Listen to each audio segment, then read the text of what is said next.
Some of the developmental cues associated with men's interest to sexually coerce include fatherlessness and the lack of committed relationships. The experiences influence boys' sexual strategies by guiding the perception of social environments as unstable, thereby choosing an exploitative mating strategy.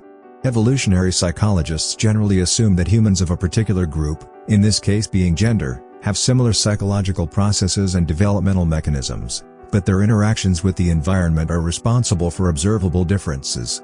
Some evolutionary biologists are more receptive of feminist perceptions, as demonstrated by the acknowledgement by the Shields, who argue that anger and hostility have nothing to do with affection. However, more extreme authors, especially feminists and evolutionary professionals, cast doubt on the compatibility of biological and social perspectives of sexual coercion. The ultimate causes of sexual coercion can be traced back to evolution differences between men and women's, while the proximate causes relate to variations in the adaptations of male and female sexuality that were formed through selection. Sexual coercion as an element of human male behavior is tied to less discriminatory selection of sexual partners, willingness to engage in impersonal sex, autonomous sex drives, and visual stimulation. The problem arises in the urge and lust translating to forcing oneself on a struggling victim. Sexual desire accounts for date rape that is not as violent, but the extreme forms of violence require additional psychological processes. Thornhill and Palmer argue that there needs to be a distinction between instrumental force or force that is used as a means to achieving sexual coercion and excessive force that goes beyond subduing the victim, which is supported by the statistic that 1 in 5 instances of sexual coercion involves needless force. The authors suggest that even the instances of needless force need not be directly associated with the desire for dominance, as it would be the case that the perpetrator would want to erase the evidence of their crime by murdering the victim. Men who rape deserting partners are more likely to use needless force compared to those with other relationships with the victim. The hostility component of sexual coercion, as evidenced by soldiers using it as a weapon of war, explains the combination of anonymity and impunity. The sexual coercion and war combination give rise to some sadistic outcomes, as in the case of rape of Nanking, the Rwandan Civil War, and the Serbia-Yugoslavia War, where sexual coercion victims ended up mutilated and murdered. Anthropologist Michael Gillieri, in discussing the feminist perspectives of rape, argues, men rape women for sex and not because they hate or wish to dominate women, and in the case of wartime sexual coercion, he suggests, offering young men their very best opportunity for sex. This is the opposite extreme of the feminist stance that all men learn to rape and are rapists because of the need to dominate women.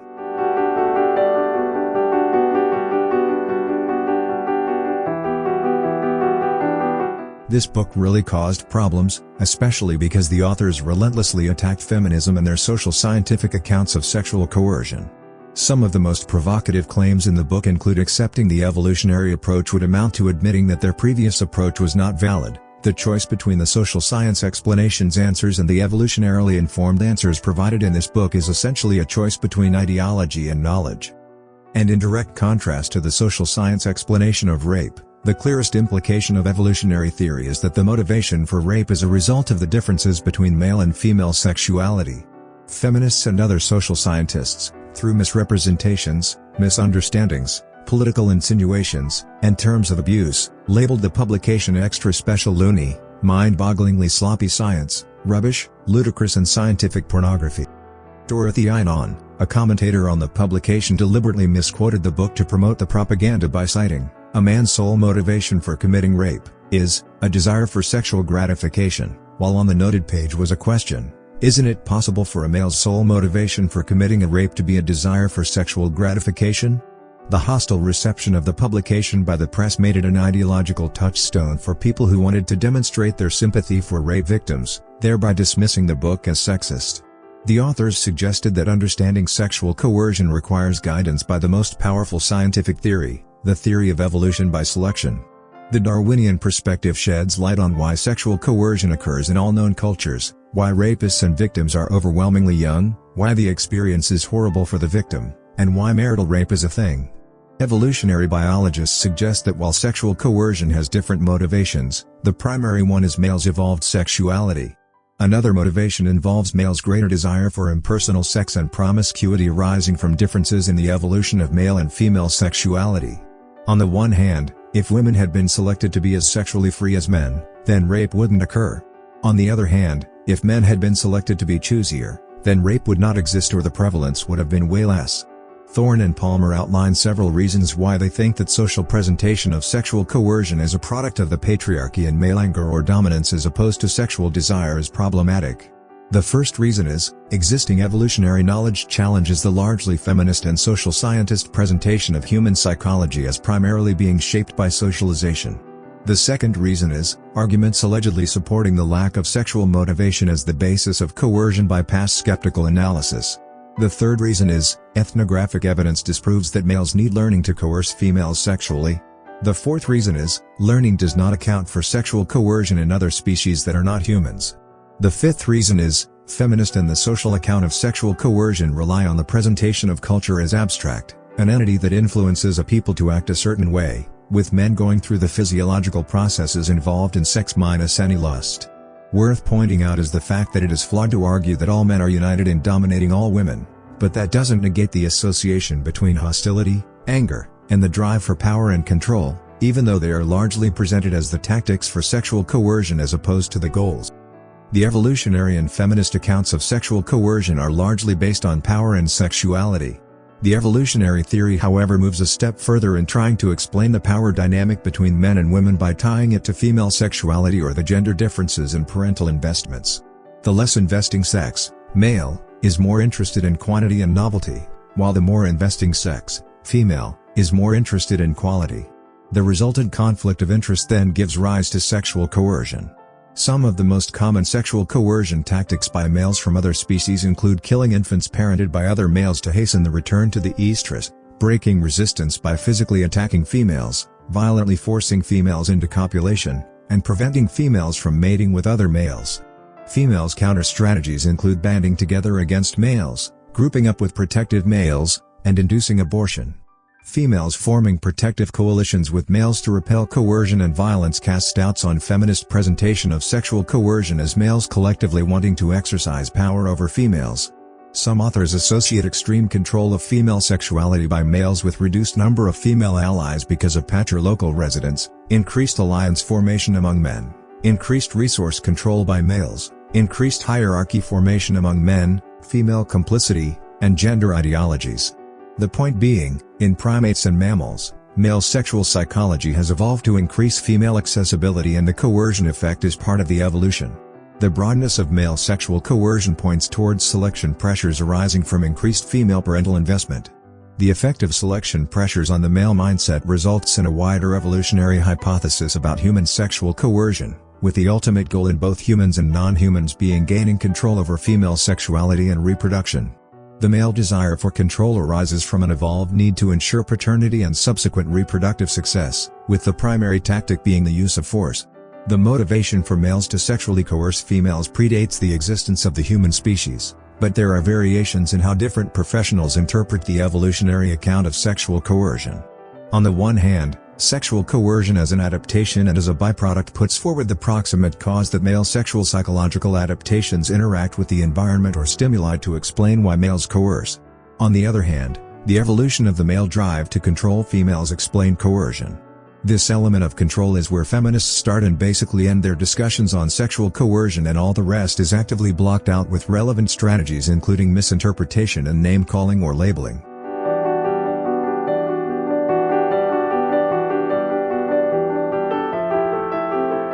The fact that there is natural competition among the sexes implies that it is impossible for men as a group to collectively work towards dominating women as a group. Susan Brown Miller, a popular radical feminist, once wrote that sexual coercion, quote, is nothing more or less than a conscious process of intimidation by which all men keep all women in a state of fear. Of course, the evolutionary perspective of the whole thing is more complex, basically not that much, just males competing among each other for females. Males strive for status and resources in their respective societies because then it places them in a prime position in the mating market by giving them automatic access to the finest of females owing to hypergamy, that is, the fact that females are drawn to socially dominant males. Both males and females have come up with strategies to make rivals look less favorable, with this competition making it impossible for men to collectively want to dominate women. Intersex competition is massively highlighted by war, where most wars are fought by men and most victims are therefore males. The whole all men being out to dominate all women narratives is challenged by the fact that men offer benefits to certain women, including sisters, mothers, wives, and daughters. Women align themselves with certain men in society to service their own interests. In the pursuit of their own reproductive and material interests, women tend to behave in ways that facilitate male dominance, such as by preferring resource-rich men, the willingness to submit and act feminine towards resource-rich men with the opposite being true for the broke ones, and supporting customs that quote, repress female sexuality such as claustration and clitoridectomy. Human males, compared to the males of other species, are unusually strong at forming unions that seek to dominate other males as in the case of military units, while human females form relatively weaker bonds compared to those of other species. Men's coalitions have evolved so much to facilitate intersexual competition for status and resources, both of which increase male control over female sexuality. Coalitions in species like lions and chimpanzees are not only used against other males but also females. The hierarchy of societies was accompanied by a further reduction in women's sexual autonomy. The degree to which males seek to control female sexuality is positively associated with the extent to which males seek to control other males.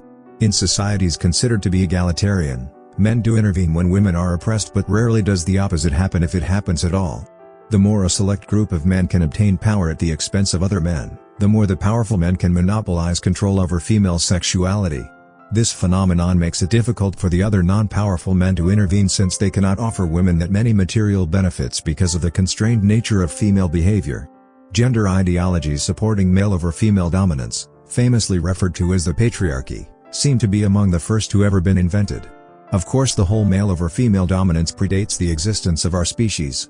In egalitarian societies, male control over female sexuality is not as beneficial because of the limits to sexual access to others' wives. The expectation in hierarchical societies is that individuals manipulate systems to favor them, thereby creating restrictive gender ideologies that maximize control over their wives' sexuality because they can gain access to the wives of lower status men. Some authors suggest that the widespread acceptance of the gender ideologies is evidenced by cultures that allow men to beat their wives who are suspected of adultery and the belief that sexual autonomous women is fair game for sexual assault. Feminist authors commonly cite Thomas Gregor, who has drawn the relationship between male dominance and sexual coercion through the study of small societies of South America and New Guinea where the men's house was used to achieve male dominance. The men's house was a space where sacred rituals were undertaken and was forbidden to women, with those women who intruded or saw anything by accident being punished by gang rape. The Mainaku men of South America justify the existence of these rituals by arguing that they keep women afraid of them. Mainaku men do perceive the rape as a sexual act, and as such, rape as punishment does not eliminate the element of sexual motivation. The men's house being central to religious and political activity limits women from participating in the societies as equals. Historically, male coalitions have tried to restrict female sexuality. For instance, clitoridectomy was practiced in the US and Europe up until around 1948 to repress female sexuality by making sure women do not masturbate. Laws restricting women studying, working, voting, moving around freely, or dressing reflect the desire for male control, especially powerful males in any society. The evolutionary basis of male seeking to control female sexuality is explained as male sexual proprietariness adapting to prevent cuckoldry, especially for animal species with internal fertilization capabilities. Being cuckolded is anti-selection because the cuckold may not reproduce while protecting others' offspring. The male mind is conditioned to minimize this risk, with some going to the extremes of using violence to ascertain paternity because it is a valuable resource. Beliefs involving male and female behavior serve to control female sexuality and maintaining systems of male dominance, with sexual control being central to the patriarchy as per radical feminist presentations. The range of motivation behind the male desire to control female sexuality is actually wider than what is presented by feminists.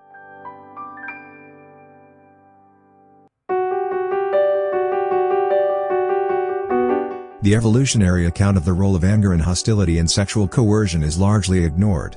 Some authors correlate the frequency of sexual coercion in tribal societies with the degree of interpersonal violence, the ideology of male toughness, and reduced female power or authority.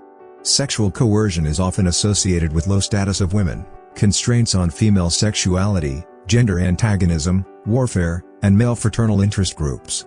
Nicholas Groth and Jean Birnbaum's Man Who Raped documents rapists' accounts of resentment, anger, hostility, and the will to possess and dominate the victim. The counter-arguments to this account include other studies, including those in the publication, that of rapists cite sexual desire as their primary or secondary cause of their actions, even though it doesn't refute the presence of anger and hostility. Some studies suggest that 84% of rapists cite sexual motivation as the primary source of their actions, with less than 18% reporting hating the victim. Another counterargument revolves around rapists being unaware of their motives or at least how to present them. A common example listed in the highlighted counterargument is a panel interview of 4 convicted rapists who stress power, dominance, and violence as the motives of their actions, but these gradually change into sexual motives as the discussion wears on. This phenomenon is based on the fact that the dominant view of rape and sexual assault is feminist, and they could have been exposed to related arguments. Neither anger, hostility, and violence nor sexual motives could completely be eliminated from the discussion. The sexual motives of sexual coercion have been explained from an evolutionary perspective through the parental investment theory and the resultant conflict of interest. The anger, hostility, and violent motives are also accounted for beyond feminist presentations of the motives as the hate towards women through the same parental investment theory, especially the element of female choosiness or selection based on quality as opposed to quantity.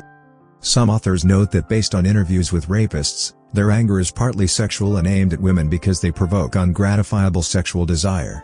Nora Vincent, who lived the last 18 months of her life as a trans man, supports rapists' accounts of aggression against women, citing, quote, "Dating women as a man was a lesson in female power, and it made me, of all things, into a momentary misogynist, which, I suppose, was the best indicator that my experiment had worked.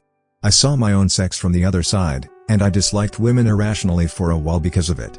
I disliked their superiority, their accusatory smiles, their entitlement to choose or dash me with a fingertip, an execution so lazy, so effortless, it made the defeats and even the successes unbearably humiliating.